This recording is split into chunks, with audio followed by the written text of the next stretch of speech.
आम गणरे एठारे उपस्थित अच्छा स्टूडियो रे विशिष्ट समाजसेवी तथा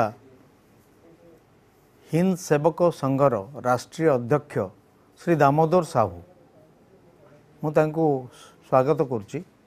नमस्कार। से पिलादिनु से जन्म होते कटिकटा बर्तमान जाजपुर जिलार कटिकटारे एवं तांकु बर्तमान 79 वर्ष बयस तांकर पितामाता तांकु कांजियापाल मठरे समर्पण कर देइथिले। से बाबाजी हो जाइथिले किंतु परे से आसिकी स्कूल रे अध्ययन कले एवं तापरे कॉलेज रे मध्य भद्रक कॉलेज रे अध्ययन करथिले। सेठी स्टूडेंट यूनियन रो जनरल सेक्रेटरी मध्य होइथिले एवं विभिन्न बड़ बड़ लोकों को संस्पर्श रे आसी से सेठारे तांकर छात्र जीवन रे से उन्नति सेठी आरंभ होइतिला तांकर एवं ता परे परे जितेबले से छात्र जीवन परे जितेबले से चाकरी करिया पे गले सेटा होची national sample survey of India से गोटे चाकरी पाइथिले किंतु से चाकरी कले नाही। सही समय हिंद सेवक संघ जोटा गांधीजी राजनीतिक गुरु जी थिले गोपाल कृष्ण गोखले से तांको द्वारा प्रतिष्ठित हिंद सेवक संघ से जने सदस्य भाव से जोग देइथिले। तत्कालीन नेता डॉक्टर हरिकृष्ण महताब तांको सेथिरे जीवा पई प्रवर्ताइथिले।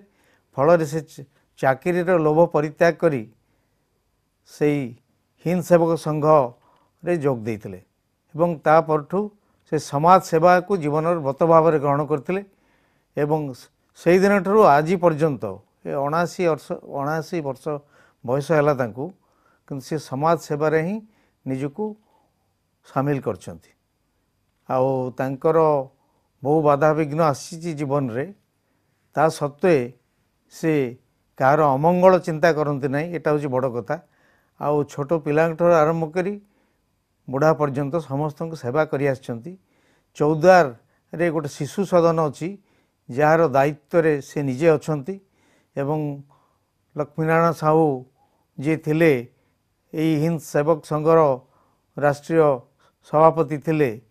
से तांकरी आदर्श अनुप्राणित होइतिले। तांकर जो आत्मजीवनी मो बारबुला जीवन ता द्वारा बहुत प्रभावित होइतिले एवं से गोटे बारबुला भली चारिआडे बुली बुली समाज सेवा करथिले।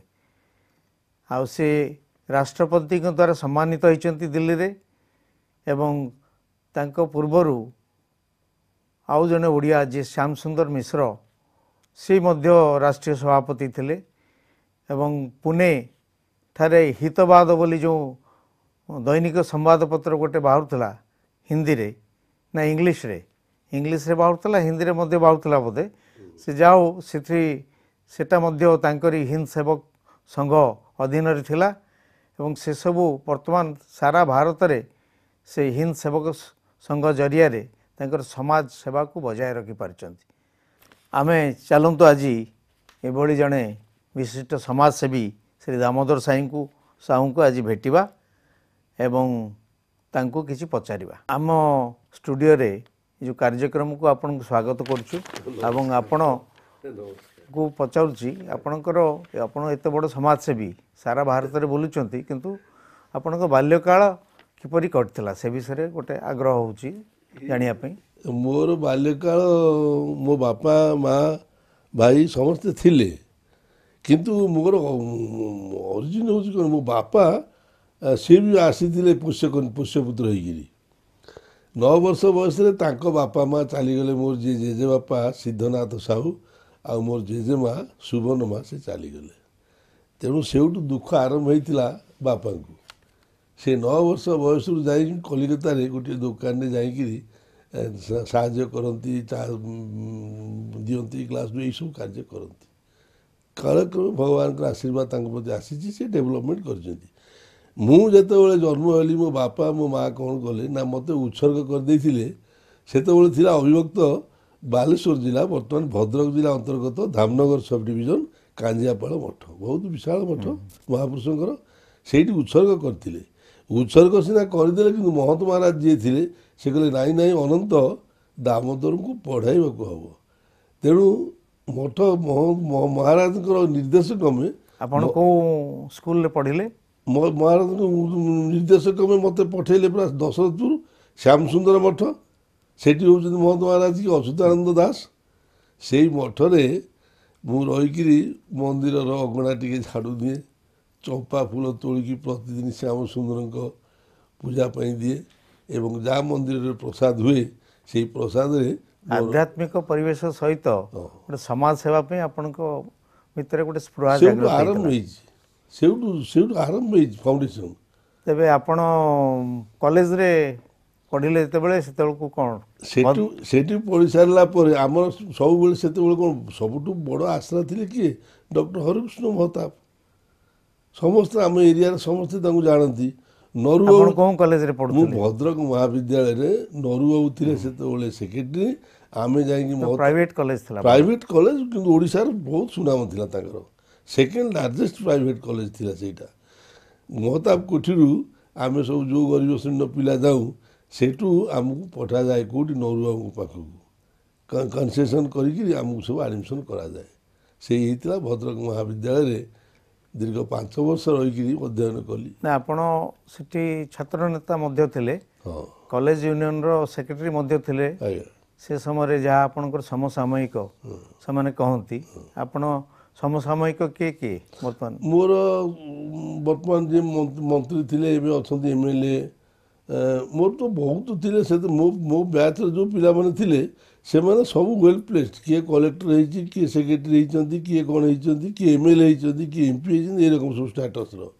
କିନ୍ତୁ ମୁଁ ଏକା ତାଙ୍କ ଭିତରୁ ବାଦ୍ ପଡ଼ିଗଲି, ଚାଲି ଆଇଲି ଏ ସମାଜସେବା କ୍ଷେତ୍ରକୁ। ନା, ଆପଣ ଜେନେରାଲ ସେକ୍ରେଟାରୀ ମଧ୍ୟ ହେଇଥିଲେ ହଁ, ମୁଁ କଲେଜ କ୍ଲାସ୍ ୟୁନିୟନର? ପ୍ରଥମେ ମୋ ସାଙ୍ଗମାନେ ଯିଏ ଥିଲେ ମୋତେ ପେଲି ଦେଇକିରି ମୁଁ କ୍ଲାସ୍ ରିପ୍ରେଜେଣ୍ଟେଟିଭ୍ ଆରମ୍ଭ କରିକି ଡ୍ରାମାଟିକ୍ ସେକ୍ରେଟାରୀ, ତାପରେ general secretary.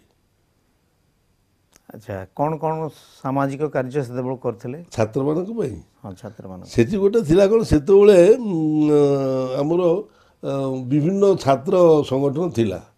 Student union, student federation, ଛାତ୍ର ଫେଡେରେସନ୍ ସବୁ ଥିଲା। କିନ୍ତୁ ମୁଁ ମୋ ସାଙ୍ଗମାନଙ୍କୁ ଆପଣ ପଚାରିଲେ ବୁଝିପାରିବେ ଯେ ବିଭିନ୍ନ ଛାତ୍ର ସଂଗଠନ ଥିଲେ ମଧ୍ୟ ନିର୍ବାଚନରେ ମୋତେ ସଂଖ୍ୟାଧିକ ଭୋଟ ଦେଉଥିଲେ, ଅନ୍ୟ ଦଳ ଦେଉଥିଲେ। କାହିଁକି ନା ମୋର ନମ୍ରତା ଥିଲା, ଆଉ ସହଯୋଗ ଥିଲା ଛାତ୍ରମାନଙ୍କ ପ୍ରତି। ସେଇ ବନ୍ଧୁତ୍ୱ ଭାବ ନେଇକିରି ସମସ୍ତଙ୍କ ସହିତ ମୋର ଯେଉଁ ସମ୍ପର୍କ ଥିଲା, ସେଇ ସମ୍ପର୍କ ହିଁ ମୋତେ ସବୁବେଳେ ଛାତ୍ର ନେତାର ସଫଳତା ଆଣିଦେଇଛି। ରେଭେନ୍ସା ଥିଲା ସବୁଠାରୁ ବଡ଼ କଲେଜ ଏବଂ ତା ତଳକୁ ଥିଲା ଭଦ୍ରକ କଲେଜ। ଆଜ୍ଞା। ତ ଭଦ୍ରକ କଲେଜର କ'ଣ ବୈଶିଷ୍ଟ୍ୟ ଆପଣ ସେତେବେଳକୁ ପରିଲକ୍ଷିତ? ରେଭେନ୍ସା ବହୁତ ହାଇ ଫାଇ, ସେଠି ରହିବାକୁ ପଡ଼ିବ, ଅନେକ ଖର୍ଚ୍ଚ ଦରକାର। କିନ୍ତୁ ଭଦ୍ରକ କଲେଜରେ ଆମେ କ'ଣ କଲୁ, ହଷ୍ଟେଲରେ ଯଦି ନ ରହିପାରୁ, ସେଠି ଜାନୁଗଞ୍ଜ ହେଉ କି ଜଗନ୍ନାଥପୁର ହେଉ କି ଯେଉଁ ପାର୍ଶ୍ୱ ଯେଉଁ ଗାଁ ଗୁଡ଼ିକ ରହିଛି, ସେଠି ବହୁତ ଲୋକ ଅଛନ୍ତି ଯେଉଁମାନଙ୍କ ଘରେ ଆମେ ଭଡ଼ା ନେଇକିରି ଗ୍ରୁପ୍ କରିକିରି ଆମେ ପାଠ ପଢ଼ିକିରି ଶିକ୍ଷା ଲାଭ କଲୁ। କିନ୍ତୁ ଯାହା କଟକରେ ସମ୍ଭବ ହେବନି। କଟକରେ କଲେଜ ଛାଡ଼ିବା ପରେ ଆଜ୍ଞା, ଆପଣ ଚାକିରି କରିବା ପାଇଁ ଚାହିଁଥିଲେ ସାମ୍ପଲ୍ ସର୍ଭେ ଅଫ୍ ଇଣ୍ଡିଆ? ନାଇଁ, ମୁଁ କଲେଜ ଛାଡ଼ିଲା ପରେ ମୁଁ କଲିକତାରେ ଯାଇକି ଅଧ୍ୟୟନ କଲି, ଏବଂ ମୁଁ ଟିଟାଗଡ଼ ହାଇସ୍କୁଲ ଯିଏ ହେଉଛି ୱେଷ୍ଟବେଙ୍ଗଲର ଏକମାତ୍ର recognised Odia medium school Upendra Bhanja Vidyapith, ସେଠି ଆମ କେଉଁଝରର ଯିଏ ଥିଲେ ଗୋପୀମୋହନ ପତି ହେଡ଼ମାଷ୍ଟର, ମୁଁ ସେଇଠି ଆମେ 3 ଜଣ ଏକା ସାଙ୍ଗରେ ଜଏନ୍ କରିଥିଲୁ। କିନ୍ତୁ ବେଶୀ ଦିନ ରହିଗଲା ନାହିଁ। ଇଆଡ଼େ ଚୌଦ୍ୱାର ସୁରେନ୍ଦ୍ରନାଥ ଲ କଲେଜରେ ମଧ୍ୟ ଆଡ଼ମିସନ୍ କରିଥିଲି। ସେକେଣ୍ଡ ଇୟରରେ ଆଉ ସମ୍ଭାଳି ହେଲା ନାହିଁ, ଯାହାଫଳରେ କି ଚାକିରି ଜୀବନକୁ ବାଛିବାକୁ ହେଲା। କିନ୍ତୁ ଚାକିରିରେ ଏଭଳି ଭାବାନ୍ତର ସୃଷ୍ଟି ହେଲା, ସେହି ସମୟରେ ମୋ ସହଧର୍ମିଣୀ ସେ ଲକ୍ଷ୍ମୀନାରାୟଣ ସାହୁଙ୍କର ପ୍ରତିଷ୍ଠିତ ରାୟଗଡ଼ା ଠକରବାପା ଆଶ୍ରମରେ ସେ ସୁଯୋଗ ପାଇଲେ ସର୍ଭିସ୍ କରିବା ପାଇଁ। ତାପରେ ମୁଁ ଚାଲି ଆସିଲି। ଯାହା ଆପଣ ସୂଚନା ଦେଲେ, ଡକ୍ଟର ହରିକୃଷ୍ଣ ମହତାବ ହିଁ ହେଉଛନ୍ତି ପ୍ରକୃତ ମାର୍ଗଦର୍ଶକ। ସେ ମୋର ପୂଜ୍ୟ। ସିଏ ସେତେବେଳେ ସୁଖଦେଇ ମଧ୍ୟ ଲେଖାଲେଖି କରନ୍ତି? ସୁଖଦେଇ ନିଶ୍ଚିତ ଭାବରେ ଲେଖାଲେଖି କରନ୍ତି। ସିଏ ସେ ରିଟାୟାର୍ଡ଼ କଲେ MA BEd, 36 ବର୍ଷ ତାଙ୍କର ଚାକିରି, ଶିକ୍ଷକତା କରିକି। କିନ୍ତୁ ଠକରବାପା, ଆପଣ ଯେଉଁ ଗାନ୍ଧିଜୀଙ୍କର ରାଜନୈତିକ ଗୁରୁ ଥିଲେ ଗୋପାଳ କୃଷ୍ଣ ଗୋଖଲେ, ଆଜ୍ଞା, ସେ ତାଙ୍କର ଯେଉଁ ହିନ୍ଦ ସେବକ ସଂଘ ସେ ଆଡ଼କୁ କିପରି ଆକୃଷ୍ଟ ହେଲେ? ମୁଁ ଯେତେବେଳେ ଭଦ୍ରକ କଲେଜର ସେକ୍ରେଟାରୀ ଥିଲି ସେତେବେଳେ ମୁଁ ତା ପୂର୍ବରୁ ପଦ୍ମଶ୍ରୀ ଲକ୍ଷ୍ମୀନାରାୟଣ ସାହୁଙ୍କୁ ଜାଣିଥିଲି, ଶ୍ୟାମସୁନ୍ଦର ମିଶ୍ରଙ୍କୁ ଜାଣିଥିଲି ଏବଂ ତାଙ୍କୁ କଲେଜର ଇନାଗୁରାଲ ଫଙ୍କସନକୁ ନେବା ପାଇଁ ମୁଁ ନିଜେ ଆସିଥିଲି ତାଙ୍କୁ ନିମନ୍ତ୍ରଣ କରିକି ନେବା ପାଇଁ। କିନ୍ତୁ ଲକ୍ଷ୍ମୀନାରାୟଣ ବାବୁ ଅସୁସ୍ଥ ଥିଲେ, ସେ କହିଲେ ଶ୍ୟାମବାବୁଙ୍କୁ ନେଇକି ଯାଆନ୍ତୁ। ଶ୍ୟାମବାବୁଙ୍କୁ ନେଇକି ଯାଇଥିଲି। ତା ପୂର୍ବରୁ ମୋର ଯେଉଁ ସୋସିଆଲ ଆଟାଚମେଣ୍ଟ, ଆମ ଗାଁର ଜଣେ ସ୍କଲର ଶଶିଭୂଷଣ ଦାସ, ସିଏ ମା ରମାଦେବୀଙ୍କର ଯେଉଁ ଗାନ୍ଧୀ ସ୍ମାରକ ନିଧି ସେଇଠି ସେ ରହୁଥିଲେ। ତେଣୁ ତାଙ୍କ ସାଙ୍ଗରେ ଆମେ ହାଇସ୍କୁଲରେ ପଢ଼ିଲା ବେଳେ ମଧ୍ୟ ମଝିରେ ମଝିରେ ଆସୁ, ମାଆଙ୍କ ଦେଖୁ, ଦର୍ଶନ କରୁ। ଗୋପବନ୍ଧୁ ଚୌଧୁରୀ ଏ ସମସ୍ତଙ୍କ ସହିତ ଆସୋସିଏସନ୍, ସର୍ବୋଦୟ ଇ ମଣ୍ଡଳ, ଇଏ ସବୁ ଯେଉଁ ଗାନ୍ଧୀ ପିସ୍ ଫାଉଣ୍ଡେସନ୍, ଗାନ୍ଧୀ ସ୍ମାରକ ନିଧି ସଂସ୍ପର୍ଶରେ ସେଇ ଦିନରୁ ଚାଲି ଚାଲିକା ଆସିଛି। ଲକ୍ଷ୍ମୀନାରାୟଣ ସାହୁ ତ ବହୁତ ବଡ଼ ସମାଜସେବୀ ଥିଲେ, ଭାରତରେ ତାଙ୍କର ସୁନାମ ଥିଲା ଏବଂ ହିନ୍ଦ ସେବକ ସଂଘ ଜରିଆରେ ସେ ମଧ୍ୟ ବହୁତ କିଛି କାର୍ଯ୍ୟ କରିଥିଲେ। ସେ ଜଣେ ସାହିତ୍ୟିକ ମଧ୍ୟ ଥିଲେ, ପଦ୍ମଶ୍ରୀ ଉପାଧି ପାଇଥିଲେ, ପ୍ରଥମ ପଦ୍ମଶ୍ରୀ, ତାପରେ ଓଡ଼ିଶା ସାହିତ୍ୟ ଏକାଡେମୀର ସଭାପତି ଥିଲେ, ଏମଏଲଏ ମଧ୍ୟ ଥିଲେ। ହଁ କନଷ୍ଟିଚ୍ୟୁଏନ୍ସି ଆସେମ୍ବଲିର।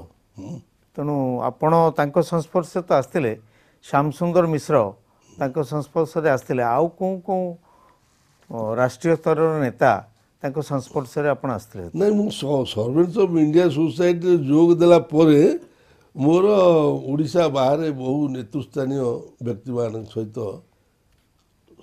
ଯୋଗାଯୋଗ ହେଇଛି, ସାନ୍ନିଧ୍ୟ ଲାଭ କରିଛି। କିନ୍ତୁ ଓଡ଼ିଶାରେ ସେତେବେଳେ ନବକୃଷ୍ଣ ଚୌଧୁରୀ, ମା ରମାଦେବୀ, ମାଳତୀ ଦେବୀ, ଚୁନି ଅପା, ରମ୍ଭା ଦେବୀ ଏଇମାନଙ୍କ ସାଙ୍ଗରେ ମିଶିବା, କାର୍ଯ୍ୟ କରିବା, ପଦ୍ମଶ୍ରୀ ଲକ୍ଷ୍ମୀନାରାୟଣ ସାହୁ, ଶ୍ୟାମବାବୁ, ମଧୁସୂଦନ ସାହୁ, ଏଇମାନଙ୍କ ସହିତ ଡକ୍ଟର ହରେକୃଷ୍ଣ ମହତାବ ଆଉ ଡକ୍ଟର ରାଧାନାଥ ରଥ, ମୁଁ ତାଙ୍କ ଜଣେ ସହକର୍ମୀ ଭାବରେ କାମ କରିଛି। ଯେତେବେଳେ ଚିଲଡ୍ରେନ୍ସ ଆମର ଉତ୍କଳ କେନ୍ଦ୍ରୀୟ ବାଳସେବା ସଂଘ ହେଲା, ସେତେବେଳେ ବଡ଼ ଦୟନୀୟ ଅବସ୍ଥା ଥିଲା, ପିଲାମାନଙ୍କ ରକ୍ଷଣାବେକ୍ଷଣ ପାଇଁ ଏତେ ସହଜ ସୁଗମ ନଥିଲା।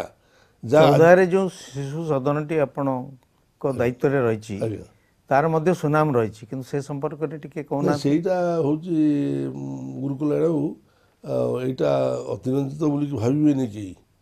ଏଇଟା ସର୍ଭେଣ୍ଟସ୍ ଅଫ୍ ଇଣ୍ଡିଆ ସୋସାଇଟିର ଯେଉଁ ହୋମ୍ସ ଥିଲା, ପଦ୍ମଶ୍ରୀ ଲକ୍ଷ୍ମୀନାରାୟଣ ସାହୁ ଯିବା ପୂର୍ବରୁ ତାକୁ ଦେଇଦେଲେ ଉତ୍କଳ ବାଳାଶ୍ରମକୁ। କିନ୍ତୁ ଏଇ ଯେଉଁ ହୋମ୍ଟି ହେଲା, ଏଇଟା କୌଣସି ପ୍ରକାର ହୋମ୍ ଯୋଜନା ନଥିଲା। ସେତେବେଳେ ସର୍ଭେଣ୍ଟସ୍ ଅଫ୍ ଇଣ୍ଡିଆ ସୋସାଇଟି ତିନିଟା ଷ୍ଟ୍ରିମ୍ରେ ମୁଁ କାମ କରୁଥିଲି। ଗୋଟିଏ ହେଲା ଆବରିଜିନାଲ ୱେଲଫେୟାର, ଆଦିବାସୀ କଲ୍ୟାଣ, ହରିଜନ ବିକାଶ, ଆଉ ଗୋଟିଏ ହେଲା ଏଜୁକେସନ୍, ଆଉ ଗୋଟିଏ ହେଲା ଡିଷ୍ଟ୍ରେସ୍ ରିଲିଫ୍। ସେତେବେଳେ ବହୁତ ବନ୍ୟା ବାତ୍ୟା ସବୁ ହେଉଥିଲା, ସମସ୍ତେ ଜାଣନ୍ତି। ଏଇ ରିଲିଫ୍ କାମ କରୁ କରୁ ପିଲାମାନେ ଆସିଲେ ଆମ କୋଳକୁ, ବାପା ମା ହଜିଯାଇଛନ୍ତି, ସେଇ ପିଲା ପ୍ରଥମେ ଆମର କୋଳ ମଣ୍ଡନ କଲେ। ତାକୁ ବାପା ମା ଛେଉଣ୍ଡ କେତେ ପିଲା ପ୍ରାୟ ଆପଣଙ୍କର ଶିଶୁ ସଦନରେ ଅଛନ୍ତି ଏବେ? ବର୍ତ୍ତମାନ ଅଛନ୍ତି, ତଳେ ଅଛନ୍ତି 100, ଉପରେ ଅଛନ୍ତି। ଯେଉଁ ଶିଶୁ ଗୃହ ହେଇଛି ସେଥିରେ ଅଛନ୍ତି ବୋଧେ 11 ଥିଲେ, ଜଣେ ଏବେ ଗଲା, 10 ଅଛନ୍ତି। ନା, ସେମାନେ ସେଠୁ ଆସିବା ପରେ, ବଡ଼ ହେଇଗଲା ପରେ ବିଭିନ୍ନ କ୍ଷେତ୍ରରେ ମଧ୍ୟ ପ୍ରତିଷ୍ଠିତ ହେଇପାରିଛନ୍ତି। ସେତେବେଳର ଯେଉଁ ପିଲାମାନେ ଥିଲେ, ସେ ବର୍ତ୍ତମାନ ଯେଉଁ ସୁଯୋଗଟା ବର୍ତ୍ତମାନ ଆମର ଚିଫ୍ ମାନ୍ୟବର ମୁଖ୍ୟମନ୍ତ୍ରୀଙ୍କ ସମୟରେ ଆସିଲା, ନବୀନ ବାବୁଙ୍କ ସମୟରେ, ସେତେବେଳେ ଏତେଟା ସ୍କୋପ୍ ଆସିନଥିଲା, ଚାଇଲ୍ଡ କେୟାର ୟୁନିଟ୍ ପାଇଁ ଆସୁନଥିଲା। ବର୍ତ୍ତମାନ ସେତେବେଳେ ଆମେ କ'ଣ କରୁଥିଲୁ ଯେ ଆପଣ ଏବେ ବି ଯାଇକି ଯଦି ଦେଖିବେ ମୋର ଝିଅମାନଙ୍କୁ ବାହା କରେଇଛି, କି ଆନନ୍ଦରେ ଅଛନ୍ତି। ଏବଂ ଚୌଦ୍ୱାର ଆଶ୍ରମ ଗୋଟେ ତାର ରହିଛି କ'ଣ ଯେ ଆପଣ ସବୁ ପ୍ରକାରର ସେଠି ସାମ୍ବାଦିକ ବାହାରିଛନ୍ତି, ସେଠି ଇଞ୍ଜିନିୟର ବାହାରିଛନ୍ତି, ଡିପ୍ଲୋମା ହୋଲ୍ଡର ଅଛନ୍ତି, ଶିକ୍ଷକ ତ ଗଦା ଶିକ୍ଷକ, ଆଉ ବଡ଼ ବଡ଼ ବ୍ୟାଙ୍କ ଅଫିସର ମଧ୍ୟ ହେଇଛନ୍ତି, ଲେକ୍ଚରର ହେଇଛନ୍ତି। କିନ୍ତୁ ଗୋଟିଏ ପ୍ରଫେସନ୍ ଏପର୍ଯ୍ୟନ୍ତ ବାହାରି ପାରିନାହାନ୍ତି, ତାହା ହେଉଛି ଡାକ୍ତର। ଆଉ ଆପଣ ଯେଉଁଠିକି ଯିବେ, ଆପଣ ଏଇଠି କଳିଙ୍ଗ ନଗର ଯିବେ, ଯାଜପୁର ଜିଲ୍ଲାରେ ଯେଉଁଠିକି ଯିବେ, ସେମାନେ ଆପଣଙ୍କର ଏ ଯେଉଁ ଶିଶୁମାନଙ୍କ ପାଇଁ ତଥା ଆପଣଙ୍କର ମହିଳାମାନଙ୍କ ପାଇଁ ଆପଣଙ୍କର ବହୁତ ଅବଦାନ ଅଛି। ଆପଣଙ୍କୁ ସେଥିପାଇଁ ରାଷ୍ଟ୍ରପତି ମଧ୍ୟ ସମ୍ମାନିତ କରିଥିଲେ, ଦିଲ୍ଲୀରେ ସମ୍ମାନିତ କରିଥିଲେ। ସେଇଟା ମୁଁ ଜାଣିନଥିଲି ପ୍ରକୃତ। 1996 ବୋଧେ, 96ରେ, ଠିକ୍ 96। ହଁ, ଯେ ଆପଣଙ୍କ ସେଥିରେ କ'ଣ ଆନନ୍ଦିତ ହେଇଛନ୍ତି ନା କ'ଣ? ନା, ଆନନ୍ଦିତ ହେବାର ନାହିଁ। ମୁଁ ପ୍ରକୃତ ମୁଁ ସେତେବେଳେ ମାରାଠାୱାଡ଼ାରେ ଥିଲି। ଆଚ୍ଛା। ସେ ସେଇଠି ମୁଁ ଟିଭିରେ ଜାଣିଲି ଯେ ଗୋଟେ ମିଳିଛି ଆମକୁ ଏଇ ରକମ ସମୟ ଆୱାର୍ଡ଼। ତାପରେ ଯେତେବେଳେ ସମୟ ଆସିଲା ଆମେ ସବୁ ଗଲୁ ମିଶିକିରି ଅଶୋକ ହଲ୍ରେ ଫଙ୍କସନ୍ଟିଏ ମହାମହିମ ରାଷ୍ଟ୍ରପତି ଦେଲେ। ସେତେବେଳେ ମୋତେ ଯାହା ପଚାରିଥିଲେ ମୁଁ ବି ତାର ଉତ୍ତର ଦେଇଥିଲି ଯେ 2 ଲକ୍ଷ ଟଙ୍କା ଏବଂ ଏକ ମାନପତ୍ର ଅନ୍ୟାନ୍ୟ ସୁବିଧା ଯିବା ଆସିବା ସବୁ ପ୍ରକାର ବ୍ୟବସ୍ଥା ହେଇଥିଲା। ଆଉ ସେଥିରେ ଆନନ୍ଦ ହେବାର ନାହିଁ କି ଦୁଃଖ କରିବାର ନାହିଁ, କାହିଁକିନା ଜଣେ ସେବକ ସେ ତାର ଭାବ ଉତ୍ସର୍ଗୀକୃତ ଭାବ ନେଇକି ସେ କାର୍ଯ୍ୟ କରେ। ଜଣେ ସେବକ ସବୁବେଳେ ତାର ଇନର ଚକ୍ଷୁ ଅନ୍ତର୍ଚକ୍ଷୁରେ ସେ ଦୁନିଆକୁ ଯଦି ଦେଖିଲା ତାହେଲେ ତାର ଭିଜନ୍ ଠିକ୍ ଆସିବ। ଜଣେ ସେବକ ଯଦି ତାର ଅନ୍ତଃସ୍ୱରରେ ଯଦି ଲୋକା ସମସ୍ତା ସୁଖିନୋ ଭବନ୍ତୁ କହିଲା ତାହେଲେ କିଛିଟା ଆସିବ। ଜଣେ ସେବକ ସବୁଠାରୁ ନମ୍ର ହେବା ଦରକାର। ଆଉ ତା ବର୍ତ୍ତମାନ ପଦ୍ମଶ୍ରୀ ଆଜ୍ଞା ଭାରତରେ ତ ପାଉଛନ୍ତି, ଓଡ଼ିଶାରେ ମଧ୍ୟ ବହୁତ ପାଉଛନ୍ତି। ଆଜ୍ଞା ଅବଶ୍ୟ ପଦ୍ମଭୂଷଣ ବା ପଦ୍ମ ବିଭୂଷଣ ବିଶେଷ ପାଉନାହାନ୍ତି, ଆଜ୍ଞା କିନ୍ତୁ ଏବେ ଦେଖାଯାଉଛି ଓଡ଼ିଶାରୁ ମଧ୍ୟ ଅନେକ ଯେଉଁମାନେ ଅପଚରା ଲୋକଙ୍କୁ ପଦ୍ମଶ୍ରୀ ମିଳୁଛି। ସେ ଦୃଷ୍ଟିରୁ ଆପଣ ପଦ୍ମଶ୍ରୀ ପାଇନାହାନ୍ତି, ତେଣୁ ଆପଣଙ୍କ ଭିତରେ କି ପ୍ରତିକ୍ରିୟା ନାଇଁ ନାଇଁ ପ୍ରତିକ୍ରିୟା ନାହିଁ।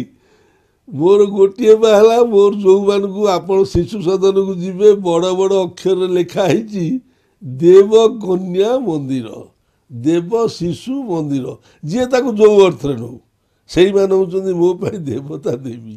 ସେଇମାନଙ୍କର ଉନ୍ନତିରେ ମୁଁ ଖୁସି ହୁଏ, ସେଇମାନଙ୍କର ଖୁସିରେ ମୁଁ ଖୁସି ହୁଏ। ଗୋଟେ ପୁରସ୍କାର କ'ଣ ତା ପଛରେ ଗୋଟେ ସୋସିଆଲ ୱାର୍କର ହେଇଥିବ ସିଏ ଦୌଡ଼ିବ ଗୁରୁ କଲ୍ୟାଣ ବାବୁ ଆପଣ ଜଣେ ବରିଷ୍ଠ ସାମ୍ବାଦିକ ଏତେ କଥା କରୁଛନ୍ତି ହେଇପାରିବ ନା, ତାର ସେ ପ୍ରକାର ଭାବ ଆସିବା ଉଚିତ ନୁହେଁ। କିନ୍ତୁ ସ୍ୱତଃସ୍ଫୂର୍ତ୍ତ ଭାବରେ ମହାମହିମ ରାଷ୍ଟ୍ରପତିଙ୍କର ଯେଉଁ ମିଳିଲା ମୁଁ ତାକୁ ଜମା କରିଦେଲି, ଯେଉଁଟା ମୋତେ ହେଲ୍ପ କରିଛି କ'ଣ ନା ଆଶ୍ରମରୁ ଯେଉଁ ମୋର ଝିଅମାନେ ବାହାରିବେ ବିବାହ ଯୋଗ୍ୟ ହେଇଯିବେ ସେଇ କର୍ପସରୁ ସେମାନେ ତାଙ୍କ ବିବାହ ଖର୍ଚ୍ଚ ବିନିଯୋଗ ହେବ।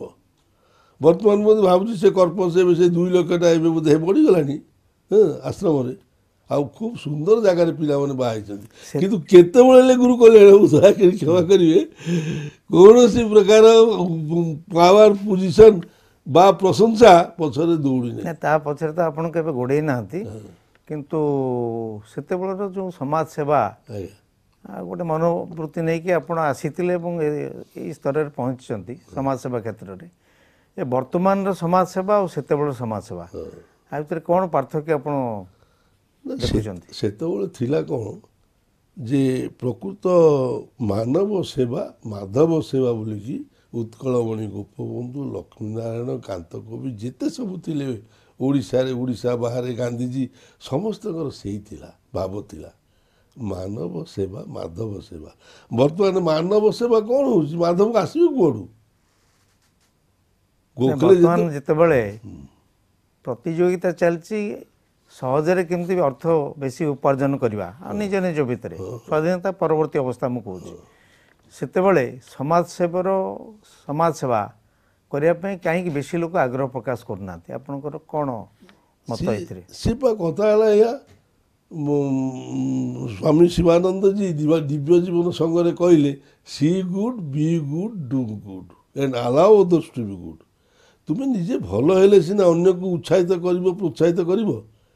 ତେଣୁ ଯେଉଁମାନଙ୍କର ଭାଇସେସ୍ କିଛି ଥିବ ଯେ ମୁଁ ଅମକେଇ କରିବି ଧମକେଇ କରିବି, ସର୍ଭେଣ୍ଟସ୍ ଅଫ୍ ଇଣ୍ଡିଆ ସୋସାଇଟି ହେଲା ଗୁରୁ କି ଆପଣଙ୍କର Gandhi piece foundation, Kasturba Gandhi memorial trust, ଆଦିମ ଜାତି ସେବକ ସଂଘ, ସର୍ଭେଣ୍ଟସ୍ ଅଫ୍ ପିପୁଲ୍ ସୋସାଇଟି, ଇଏ ସଂଘରେ ଯେଉଁମାନେ ରହିକି ସେବା କରନ୍ତି ସେମାନଙ୍କ ପାଇଁ ସଂଘର ତାର ପ୍ରାରମ୍ଭିକ ବ୍ୟବସ୍ଥା ସବୁ ଥାଏ।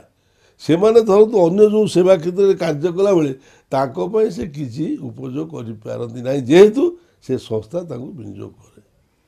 ତେଣୁ ସ୍ୱଚ୍ଛତାର ସହିତ ସେମାନେ ସେବା କରିପାରନ୍ତି। ଗୋପାଳକୃଷ୍ଣ ଗୋଖଲେ ଆଜ୍ଞା ଯିଏ ଆପଣଙ୍କର ହିନ୍ଦ ସେବକ ସଂଘର ପ୍ରତିଷ୍ଠାତା, ଆଜ୍ଞା ଗାନ୍ଧିଜୀଙ୍କ ଭଳି ଜଣେ ଲୋକଙ୍କୁ ଗଢ଼ି ପାରିଥିଲେ ଯିଏକି ଶିଷ୍ୟ। ସାରା ବିଶ୍ୱରେ ପରିଚିତ ହେଇପାରିଥିଲେ। ତେଣୁ ଆଉ ସେଭଳି ଗାନ୍ଧିଜୀଙ୍କ ଭଳି ଲୋକଙ୍କୁ ଗଢ଼ିବା ପାଇଁ ଆପଣ କିପରି ଚେଷ୍ଟା କରୁଛନ୍ତି? ନା ଆମେ ଚେଷ୍ଟା ଶୁଣନ୍ତୁ ଆମର ତ ସବୁବେଳେ ନିତ୍ୟ ନିମିତ୍ତ ଯାହା ଥିଲା ଗାନ୍ଧିଜୀଙ୍କ ସମୟରେ ଆମେ ସେଇ ରକମ ପ୍ରାର୍ଥନା କରିବା, ଲୋକଙ୍କୁ ଭଲ ବାଟକୁ ଆସିବା ପାଇଁ କହିବା, କେତେ କହି କହି କହି କହି ହଜିଗଲେଣି। କିନ୍ତୁ ବର୍ତ୍ତମାନ ସମସ୍ୟା ସର୍ଜରିତ ସମାଜ, ତା ଭିତରେ ଯାହା ହବାର କଥା ହବ। ସମୟ ହେଉଛି ସବୁଠୁ ବଳବାନ। ସେତେବେଳେ ଯେଉଁ ସମୟ ଥିଲା ସେ ଦୈବ ଦୁର୍ବିପାକ ସମୟରେ ଯେଉଁ ପ୍ରକାର ସେବା ହେଉଥିଲା ବର୍ତ୍ତମାନ ସେ ପ୍ରକାର ସେବା ଆଉ ଆସିପାରୁନାହିଁ। କାହିଁକି ନା ବର୍ତ୍ତମାନ ଏଇଖିଣିକା ସରକାରଙ୍କର ଯେଉଁ କାର୍ଯ୍ୟଧାରା ରହିଲା ତା ମାଧ୍ୟମରେ ସବୁ ହେଇପାରୁଛି। ତଥାପି ଯେହେତୁ ଅନୁଷ୍ଠାନ ଗୋପାଳ କୃଷ୍ଣ ଗୋଖଲେ ପ୍ରତିଷ୍ଠା କରି ଯାଇଛନ୍ତି, ପଦ୍ମଶ୍ରୀ ଲକ୍ଷ୍ମୀନାରାୟଣ ସାହୁ 1917 ମସିହାରେ ଓଡ଼ିଶାକୁ ଆଣିଥିଲେ ସେ ଗଙ୍ଗୋତ୍ରୀର ଧାରା। ଶ୍ୟାମସୁନ୍ଦର ମିଶ୍ର ତାଙ୍କ ଜୀବନ ଗଲା, ମଧୁସୂଦନ ସାହୁ ଗଲେ। ମୁଁ ତ ଧକ ଧକ ହେଉଛି କେତେବେଳେ କ'ଣ ହେବ କହିହେବନି। କିନ୍ତୁ ଆପଣ ବର୍ତ୍ତମାନ ସର୍ବଭାରତୀୟ ସ୍ତରରେ ଯଦି ଦେଖିବେ କେତେ ଶିକ୍ଷାନୁଷ୍ଠାନ, କେତେ ସ୍କୁଲ, କେତେ କଲେଜ, କେତେ ଆବାସିକ ସାରା ଭାରତରେ ସାରା ଆପଣ ଭାରତରେ। ଯେଉଁ ବିଭିନ୍ନ ସଂସ୍ଥା ଆପଣମାନେ ଚଲେଇଛନ୍ତି ସମାଜସେବା କ୍ଷେତ୍ରରେ, ସେ ସଂସ୍ଥା ଗୁଡ଼ିକ କ'ଣ କେମିତି ଚାଲିଛି ଆପଣଙ୍କର?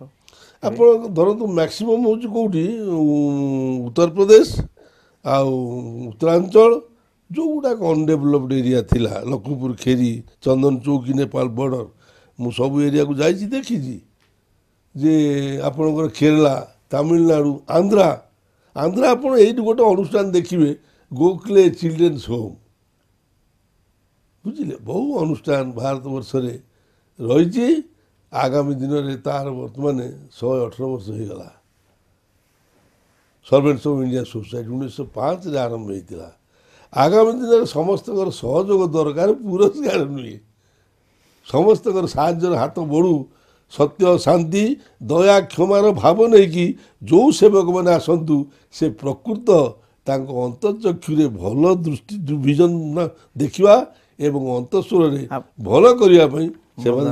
ଆପଣ ଏତେ ଦିନ ଧରି ସମାଜ ସେବାରେ ରହିଛନ୍ତି, ଆପଣଙ୍କ ଜୀବନରେ ଦୁଃଖ କ'ଣ ହବ? ନାଇଁ, ଦୁଃଖକୁ ମୁଁ କେତେବେଳେ ପ୍ରକାଶ କରିପାରିନାହିଁ। ଅନେକ ଅସୁବିଧା ହେଇଛି, ସୁବିଧା ହେଇଛି। ସେତେବେଳେ ଯେଉଁ କଷ୍ଟରେ ସବୁ ତିଆରି ହେଇଛି, କିନ୍ତୁ ଦୁଃଖକୁ ମୁଁ କେତେବେଳେ ମୋ ମୁହଁକୁ ଆଣେ ନା। କାହିଁକି ନା ମୁଁ ଯଦି ଆଖିରେ ଲୁହ ଝରେଇବି ମୋ ପିଲାମାନେ ତାଙ୍କ ଆଖିରେ ଲୁହ ଆସିଯିବ। ତେଣୁ ମୁଁ ଯେଉଁ ପିଲାଙ୍କୁ ଭଗବାନ ବୋଲିକି ମାନେ ତାଙ୍କୁ ହସେଇବା ପାଇଁ, ତାଙ୍କ ମୁହଁରେ ହସ ଫୁଟାଇବା ପାଇଁ ସବୁବେଳେ ଅନ୍ତର କାନ୍ଦେ, ବାହାରେ ହସେ ମୁଁ। ଏଇ ମୋର ପରିଚୟ। ମୁଁ ସବୁଠାରୁ ନିମ୍ନ ହେଇକି ରହେ, ଅନ୍ୟମାନଙ୍କୁ ଉପରୁ ଉଠେଇ ଆନନ୍ଦ ପାଏ। ଆପଣଙ୍କର ଆଉ କ'ଣ, ଆପଣଙ୍କର ଜୀବନର ଲକ୍ଷ୍ୟ କ'ଣ? ମୋ ଲକ୍ଷ୍ୟ ଆଉ ମୁଁ କରିପାରିବିନି। ମୁଁ ଯଦି କରିବି through servants of India society ହେଇପାରିବ। ସର୍ଭେଣ୍ଟସ୍ ଅଫ୍ ଇଣ୍ଡିଆ ସୋସାଇଟି ଏକ ସର୍ବଭାରତୀୟ ସଂସ୍ଥା, ତାର ସବୁ କିଛି ରହିଛି, ସେ କରିପାରିବ। ନାଇଁ, ତାର ସର୍ବୋଚ୍ଚ ପଦବୀରେ ଆପଣ ରହିଛନ୍ତି, କିନ୍ତୁ କ'ଣ ବାଧା ସୃଷ୍ଟି ହେଉଛି ସେ ଦିଗରେ ସମାଜ ସେବା କ୍ଷେତ୍ରରେ? ସେଟା ହେଉଛି ଆମର ଗୋଖଲେ ଯେତେବେଳେ ଆରମ୍ଭ କରିଥିଲେ ତାର ସାମ୍ବିଧାନିକ ବ୍ୟବସ୍ଥା ରହିଛି, I will serve my motherland as a servant of India. President council is the final authority, trustee of the society. ତେଣୁ president, council, members, ordinary members ଏମାନେ ଯେଉଁ ୟୁନାନିମସଲି ସର୍ବସମ୍ମତି କ୍ରମେ ଯାହା ନିର୍ଣ୍ଣୟ ନେବେ ତାହା ହିଁ କାର୍ଯ୍ୟକାରୀ ହୁଏ। ଗାନ୍ଧିଜୀ ଯେତେବେଳେ ଓଡ଼ିଶା ଆସିଥିଲେ 100 ବର୍ଷ 1921ରେ ଆସିଥିଲେ, ତା ପୂର୍ବରୁ ଓଡ଼ିଶାରେ ଦୁର୍ଭିକ୍ଷ ପଡ଼ିଥିଲା ବୋଲି ଠକର ବାପାଙ୍କୁ ପଠାଇଥିଲେ। 1920ରେ ଆସିଥିଲେ, 1920ରେ ଆସିଥିଲେ, ପ୍ରଥମ ପଦାର୍ପଣ କରିଥିଲେ। ସେଇ ଠକର ବାପାଙ୍କ ନାମରେ ଆପଣଙ୍କର ଗୋଟେ ଆଶ୍ରମ ଅଛି ରାୟଗଡ଼ାରେ, ମୋର ଯାହା ମନେ ପଡ଼ୁଛି, ରାୟଗଡ଼ାରେ। ଏବଂ ସେଠି କ'ଣ କେମିତି କାର୍ଯ୍ୟ ଚାଲିଛି? ଆପଣ ଚିନ୍ତା କରନ୍ତୁ, ଯେଉଁଗୁଡ଼ାକ ଥିଲା ଅଗମ୍ୟ, ଯେଉଁଗୁଡ଼ାକ ଥିଲା ଅରଣ୍ୟ, ରାୟଗଡ଼ା ଅନଡିଭାଇଡେଡ୍ କୋରାପୁଟ ଡିଷ୍ଟ୍ରିକ୍ଟ, ଅବିଭକ୍ତ କୋରାପୁଟ ଜିଲ୍ଲାର ରାୟଗଡ଼ାକୁ ପଦ୍ମଶ୍ରୀ ଲକ୍ଷ୍ମୀନାରାୟଣ ତାଙ୍କର କି ନିଶା ଦେଖନ୍ତୁ। ତେଣୁ ତାଙ୍କ ଆଦର୍ଶକୁ ଗ୍ରହଣ କରିବାଟା ମୋର ଗୋଟେ ପରମ ସୌଭାଗ୍ୟ ବୋଲିକି ମନେ କରେ। ଚୌଦ୍ୱାରରେ ଗ୍ରାମ ସଂଗଠନ କେନ୍ଦ୍ର କଲେ 1927ରେ। ଯେଉଁ କୁଷ୍ଠରୋଗୀମାନଙ୍କ ସେବା ଆରମ୍ଭ କରିଥିଲେ ସେ କୁଷ୍ଠରୋଗୀମାନଙ୍କ ସେବା ମୋତେ ମିଳିଲା। ମୁଁ ସବୁ ତାଙ୍କ ଘା ଗୋଡ଼ ଧୋଇ ତାଙ୍କୁ ସେବା କରି ନିଜ ପାଖରେ ରଖି ସେ ଏବେ ସବୁ ଷ୍ଟେବୁଲ୍ ଏଷ୍ଟାବ୍ଲିଶ୍ କଲୋନୀରେ ଭଲ ରହିଛନ୍ତି। ଆପଣ ଇମାଜିନ୍ କରନ୍ତୁ ସେଠୁ ସେ ସିଧା ଚାଲିଲେ କେଉଁଠି ଆଦିବାସୀ କଲ୍ୟାଣ ପାଇଁ ଅବିଭକ୍ତ କୋରାପୁଟ ଜିଲ୍ଲା ରାୟଗଡ଼ାରେ 1939ରେ ଠକ୍କର ବାପା ଆଶ୍ରମ ପ୍ରତିଷ୍ଠା ହେଲା। ସେଇ ଆଶ୍ରମର ପିଲା ମନ୍ତ୍ରୀ MLA MP କେଉଁ ପଦପଦବୀରେ ବାହାରି ନାହାନ୍ତି। ଯଦି ଲକ୍ଷ୍ମୀବାବୁ ସେତେବେଳେ ସେଥିପାଇଁ ତ ଆପଣ ଗର୍ବିତ ହେବା କଥା। ହଁ ସିଓର। କିନ୍ତୁ କ'ଣ ଆପଣଙ୍କ ମନରେ କ'ଣ ହେଲେ ଆନନ୍ଦ ପାଇବେ ଆପଣ? ଆନନ୍ଦ କ'ଣ ଠିକଣା ରାସ୍ତାଟା ହେଉନି, ସ୍ୱାଧୀନତା ମିଳୁନାହିଁ। ଯେଉଁ ସରକାରଙ୍କର ଠାରୁ ସାହାଯ୍ୟ ନେଇକି କାର୍ଯ୍ୟ କଲାବେଳେ ଯେଉଁମାନେ ପ୍ରକୃତ ଅଛନ୍ତି ଏକ୍ସପିରିଏନ୍ସ ଅନୁଭୂତି ସମ୍ପନ୍ନ ମଣିଷକୁ ବର୍ତ୍ତମାନ ଯେଉଁ କଳ ଚାଲିଲା ସେ ଅନୁଭୂତି ସମ୍ପନ୍ନକୁ କଣ୍ଟ୍ରୋଲ କରିବା ପାଇଁ ପ୍ରୟାସ କରିବା ଆରମ୍ଭ କଲାଣି। ସ୍ୱାଧୀନତାର 75 ବର୍ଷ ଆଜ୍ଞା ପୂର୍ତ୍ତି ହେଇଗଲା। ଏବେ ଅମୃତ ମହୋତ୍ସବ ମଧ୍ୟ ଚାଲୁଛି। ଆଜ୍ଞା ଏଇ ଅଗଷ୍ଟ 15ରେ ବୋଧେ ସରିବ। ସେ ପୂର୍ତ୍ତି ପାଳନରେ ଆପଣ ଆନନ୍ଦିତ ନା ନୁହେଁ? ନା ଆଉ କ'ଣ କରିବା, ସର୍ବସାଧାରଣଙ୍କ ପାଇଁ ଯାହା ହେଇଛି ବହୁତ କିଛି ହେଇଛି। ଆଉ ଯଦି ଟିକେ ପ୍ରୟାସ କରାଯାଇଥାନ୍ତା, ଧରନ୍ତୁ ବର୍ତ୍ତମାନ ମୁଁ ସ୍ପଷ୍ଟ ଭାବରେ କହିବି ଆମର କାହିଁକିନା ସର୍ଭେଣ୍ଟସ୍ ଅଫ୍ ଇଣ୍ଡିଆ ସୋସାଇଟି କୌଣସି ପଲିଟିକାଲ ପାର୍ଟିର ନୁହଁ, ଡାଇରେକ୍ଟ କୌଣସି ପଲିଟିକାଲ ପାର୍ଟିକି ସେ ସମର୍ଥନ ଦିଏ। ତଥାପି ଆମର ସମସ୍ତଙ୍କ ତ ସହଯୋଗ ରହିଛି। କିନ୍ତୁ ନବୀନ ବାବୁ ମାନ୍ୟବର ମୁଖ୍ୟମନ୍ତ୍ରୀ ଶ୍ରୀଯୁକ୍ତ ନବୀନ ପଟ୍ଟନାୟକଙ୍କ ସମୟରେ ବହୁ କିଛି ଉନ୍ନତି, ବିଶେଷ କରି ମୁଁ ଯେଉଁ ଫିଲ୍ଡରେ କାମ କରୁଛି ଓମେନ୍ ଆଣ୍ଡ ଚାଇଲ୍ଡ ଡେଭଲପମେଣ୍ଟ, ଶିଶୁ କଲ୍ୟାଣ, ମହିଳା ବିକାଶ କ୍ଷେତ୍ରରେ ଯାହା ଆମର ଏକ୍ସପେକ୍ଟେସନ୍ ବାହାରେ ସେ ହେଇପାରିଲା। ବର୍ତ୍ତମାନ ପିଲାମାନେ ଭଲରେ ରହିବା, ଭଲରେ ଖାଇବା ଏବଂ ଯେଉଁମାନେ ତାଙ୍କର କର୍ମୀ ଥିଲେ ବାହାରେ ଯେଉଁ ବିଦେଶରେ ଆଜ୍ଞା କେଜଣ ଆଡପ୍ଟ କରିକି ନେଉଛନ୍ତି ମଧ୍ୟ, ଏବଂ ସେଥିରେ ଆପଣ ଏକମତ ନା ନାହିଁ? ନା, ମୁଁ ପ୍ରଥମେ ନଥିଲି। ମୋର ଗୋଟେ ମୋ ଭାବନା ସେତେବେଳେ ଥିଲା ମୋ ଦେଶରୁ ରାମ ପଳେଇବେ, ବୁଦ୍ଧ ପଳେଇବେ, ଗାନ୍ଧୀ ପଳେଇବେ, କୃଷ୍ଣ ପଳେଇବେ, ଏଇଭଳି ଗୁରୁ କଲ୍ୟାଣ ବାବୁ ସେତେବେଳେ ମୋର ଏଇ ଭାବନା ଥିଲା, ଯେଉଁଥିପାଇଁ କି ବହୁ ବର୍ଷ ଧରିକି ମୁଁ ପିଲା ଦେଇନଥିଲି। କିନ୍ତୁ ଏବେ ବାଧ୍ୟ ହେଉଛି। କାହିଁକି ନା ମୋ ଦେଶର ଲୋକ ବିକଳାଙ୍ଗକୁ ନେବା ପାଇଁ ରାଜି ନୁହନ୍ତି। ମୋ ଦେଶର ଲୋକ ଯଦି କୌଣସି ଅଙ୍ଗ ପ୍ରତ୍ୟଙ୍ଗ କାହାର ଅଚଳ ହେଇଛି ତାକୁ ନେବା ପାଇଁ ରାଜି ନୁହନ୍ତି। ଏବଂ ବର୍ତ୍ତମାନ ଅନେକ ପିଲା ଗଲା ପରେ ଦେଖିଲେ ଯେ ସେମାନେ ଯେଉଁ ସମୃଦ୍ଧ ହେଇକି ଫେରିଲେ ତାହା ଆମ ପାଇଁ ଗୋଟେ ହେଇଗଲା, ମାର୍ଗଦର୍ଶନ ହେଇଗଲା। ଯାହା ହଉ ଆମେ ଆପଣଙ୍କୁ ଏଠାରେ ପାଇ ନିଜକୁ ମଧ୍ୟ ଗୌରବାନ୍ୱିତ ମନେ କରୁଛୁ, କାରଣ ଆପଣଙ୍କ ଭଳି ଜଣେ ସମାଜସେବୀ ଆଜି ଆମକୁ ଦିଗ୍ଦର୍ଶନ ଦେଇଛନ୍ତି। ସେଥିପାଇଁ ଆପଣଙ୍କୁ ଧନ୍ୟବାଦ ଜଣାଉଛି। ମୁଁ ଆପଣଙ୍କର MBC TV ଏବଂ ବିଶେଷ କରି ଗୁରୁ କଲ୍ୟାଣ ବାବୁ ଯିଏ ପ୍ରଶ୍ନକର୍ତ୍ତା, ସେ ମୋତେ ଆଜି ଯେଉଁ କଥା ଯାହା ଆଜି ଏଠି ହେଲା ମୁଁ ଅତିମାତ୍ରାରେ ଖୁସି। ଆଉ ମୁଁ ସମସ୍ତଙ୍କୁ ଧନ୍ୟବାଦ ଦେଉଛି। କିନ୍ତୁ ମୁଁ ମୋର ଏସବୁ ପ୍ରକୃତ ଭାବନାର ବାହାରେ ଯାହା ଆଜି ସବୁ ଆପଣ ଆଣିକି ଏଠି ମୋତେ ବସେଇକିରି କିଛିଟା ଅନ୍ତତଃ ସାଧାରଣଙ୍କର ଗୋଚରାର୍ଥେ ଆମ ସମ୍ପର୍କରେ ଆଲୋଚନା କରିଛନ୍ତି। ନମସ୍କାର।